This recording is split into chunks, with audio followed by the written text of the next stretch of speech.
जय जय राम, जय सिया राम, जय हो हनुमान जी महाराज, जय हो बागेश्वर धाम सरकार। यदि आपके घर पर तुलसी का पौधा हो तो जब तुलसी का पौधा हरा रहता है तो वह तो उपयोगी होता ही होता है, लेकिन यदि वही तुलसी का पौधा सूख जाता है तो हमें उस तुलसी के पौधे का जो सूखी हुई लकड़ी है उसका क्या करना चाहिए और क्या नहीं करना चाहिए। क्या आप तुलसी के सूखे हुए पौधे को उठा करके वैसे ही फेंक देते हैं या उस तुलसी के सूखे हुए पौधे को क्या जला देते हैं? यदि आप जला देते हैं तो बहुत बड़ी गलती करते हैं। इस तुलसी का जो सूखी हुई लकड़ी है यदि उसका सही तरीके से आप उपयोग करते हैं तो आपके जीवन की भाग्य रेखाएं बदल सकती है। शायद आपको नहीं पता होगा कि तुलसी का इस सूखी हुई लकड़ियां कितनी कीमती होती हैं। यदि इनका कीमत सोने से भी तौला जाए तो सोने से कम नहीं है, लेकिन बस आप उसका महत्व नहीं समझेंगे। यह तुलसी का पौधा जो सूखा हुआ है यह शायद आपके बंद किस्मत के ताले को खोल सकता है, लेकिन आप जब समझ जाएंगे कि इसका कैसे उपयोग करना, किस तरीके से करना है, क्या करना है, कहाँ पर रखें, पूरा का पूरा यदि विधिवत नियम पूर्वक तुलसी का पौधे का जान जाते हैं तो आपका किस्मत बदलने से कोई नहीं रोक सकता। आपके घर में माता लक्ष्मी का आगमन होने से कोई नहीं रोक सकता। अनेक प्रकार के सुखों, समृद्धि, सब कुछ धन धान से भर जाएगा। तो करना क्या चाहिए?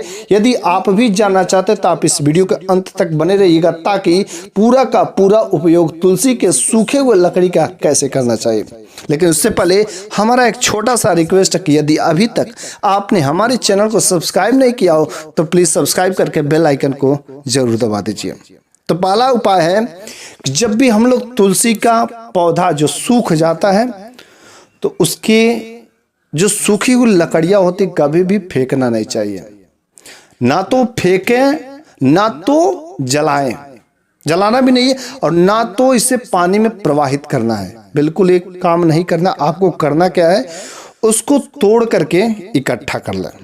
ठीक है, उसको तोड़ करके क्या करना है, इकट्ठा कर लेना है, और इकट्ठा करने के बाद उसे कूट करके बारीक पाउडर फॉर्म में बना लें। यदि आपके पास ग्राइंडर हो तो बड़ी अच्छी बात है, उसको पीस करके पाउडर फॉर्म में बना लेना है। ठीक है, समझे बातों को। तुलसी का जो सूखी हुई लकड़ी रहेगा उसको पीस करके पाउडर फॉर्म में बना लेना है, और उसमें क्या मिक्स कर दीजिए, गोपी चंद पाउडर। यदि आपके घर पर नहीं होगा तो कोई बात नहीं, आप जाइए मार्केट से लेते आइए, वहां से गोपी चंद पाउडर लेते आइए, और उसके बाद से आप जो दोनों पाउडर को, मतलब तुलसी का पाउडर और जो गोपी चंद पाउडर, दोनों को मिला दीजिए, और रोज सुबह के समय में पूजा स्थल पर भगवान विष्णु के माथे पर तथा भगवान विष्णु के चरणों पर इसे तिलक करें।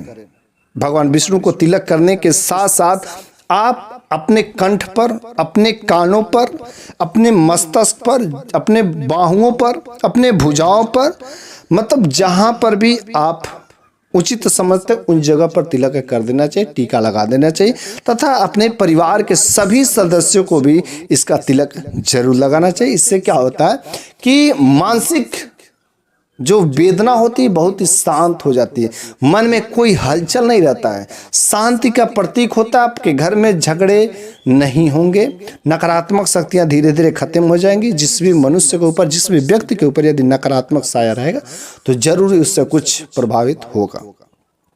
यदि आपका जो तुलसी का लकड़ी का पाउडर यदि ज्यादा बन जाता तब आप क्या करें, तो कुछ करना नहीं है। उस तुलसी के पाउडर को, जो लकड़ी का पाउडर है, उसको डिब्बे में रख करके भर देना है।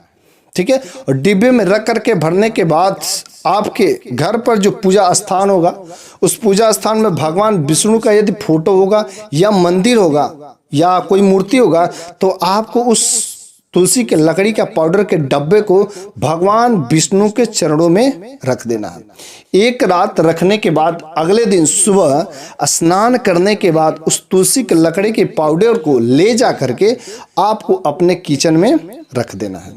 ठीक है, किचन में रखने के बाद आपके घर का कोई भी यदि सदस्य स्वास्थ्य संबंधी बीमारी है, पीड़ित है, यदि उसको लग रहा है कि इसके ऊपर बुरी आत्मा का प्रकोप है, नजर दोष लग गया है, तो आपको उस पाउडर को 1 चम्मच शहद के साथ मिला करके यदि आप उसको रोज सेवन करा देते हैं तो कुछ ही दिनों में इसके जल्द ही परिणाम दिखाई देने लगते हैं।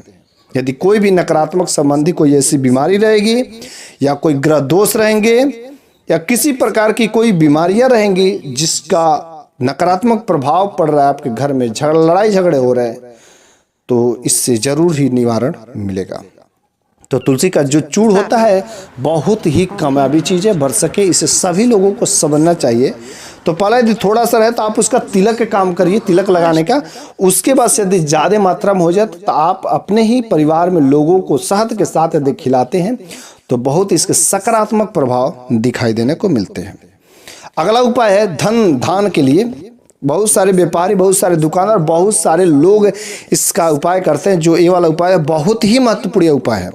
आपको करना क्या है कि जो तुलसी का लकड़ी है यदि सूख जाती है तो उस तुलसी का लकड़ी को छोटे छोटे टुकड़ों को आपको कलेक्ट करना है और केवल 7 टुकड़ा ही, केवल 7 टुकड़ा लेना है और छोटे छोटे तुलसी के जो लकड़ी के 7 टुकड़े को लेकर के आपको मूली धागा से बांध देना है। ठीक है, मूली धागा से बांधने के बाद आपको एक मिट्टी का दीपक लेना है और मिट्टी का दीपक में उस तुलसी की लकड़ी को जिसको मूली धागा से आपने बांध दिया उसको अच्छे से गाय के घी में डुबो करके आपको उस मिट्टी के दीपक को में रख करके भगवान के चरणों में पूजा स्थान पर सुबह के समय या शाम के समय दीपदान करते समय उसको प्रज्वलित यदि आप कर देते हैं तो इससे जो है माता लक्ष्मी प्रसन्न हो जाती हैं और आपके घर में धन धान की तो कमी ही कभी नहीं रहेगी। बस आप इसको उपाय को करते यदि बृहस्पतिवार के दिन करते तो बहुत इसके सकारात्मक प्रभाव दिखते हैं। अच्छा, कुछ लोग भगवान शंकर के भी मंदिर में करते हैं इस काम को, तो वहां से भी माता पार्वती और भगवान शंकर दोनों के दोनों लोग प्रसन्न होते हैं। तो यदि आप भगवान विष्णु के चरणों में करते हैं तो भी इसके अच्छे सकारात्मक प्रभाव दिखाई देंगे। यदि भगवान शंकर के मंदिर में यदि आप इसे करते हैं तो भी इसके आपको बहुत ही सकारात्मक प्रभाव दिखाई देने लगते हैं। ठीक है, तो आई थिंक आप लोगों को समझ में आ गया होगा कि हमें तुलसी का जो पौधा सूख जाता है उनकी लकड़ियों को कभी भी फेंकना नहीं चाहिए, प्रवाहित नहीं करना चाहिए, बल्कि उसका तिलक लगाएं या शहद के साथ पाउडर फॉर्म में मिलाकर उसको खाते हैं, या आपको क्या करना है कि घी में डुबो कर उसको यदि प्रज्वलित करते हैं भगवान के चरणों में तो इससे जो आपके सभी मनवांछित जो भी कामनाएं रहती हैं पूरी होती हैं।